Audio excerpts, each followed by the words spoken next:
There's broad support in Texas for what may become the most dominant issue of next year's legislative session. A new survey out this week shows 2/3 of voters back some version of a private school subsidy plan. Will Dupree dove into the numbers and found some contradictory information.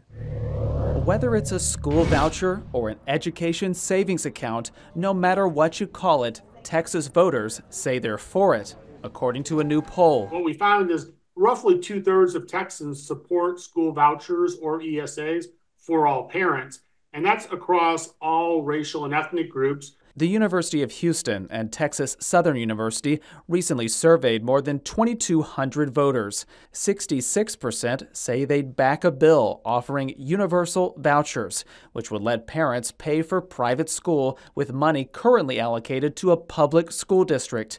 Meanwhile, 69% say they support the creation of ESAs.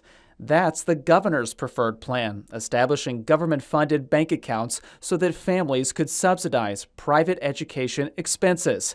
However, the survey found almost the same numbers agreed with criticisms of these plans, namely that they could funnel away money from struggling public schools. But in spite of those critiques, they still support voucher legislation because in their cost-benefit analysis, the pros outweigh the cons. Governor Abbott says he believes he has the votes to pass private school subsidies next year in the Texas House after helping to oust some incumbents earlier this year. However, Democrats say this issue could give them an opening. We need to pick up about 3 more seats to defeat the governor's voucher scam yet again and to save our neighborhood public schools.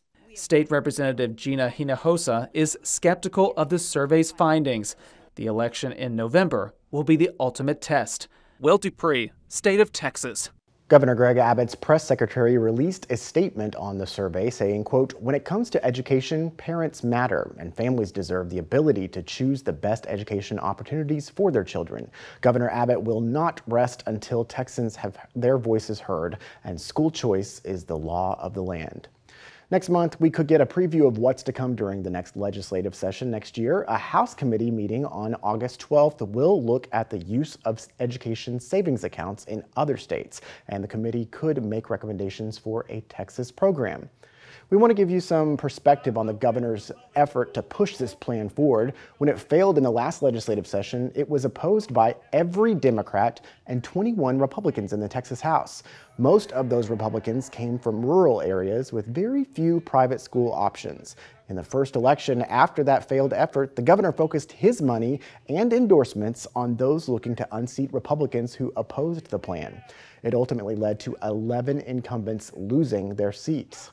Enough that the governor said on election night, the Texas legislature now has enough votes to pass school choice. And the issue at heart was you need to let people know. $1 billion settlement over facial recognition. The state of Texas case against Facebook, they say, protects your privacy. It's going to take district attorneys with courage and conviction across Texas who value the protection of human life. Crosswalk crimes, a new law to punish people who hurt or kill others crossing the road, might be tough to enforce.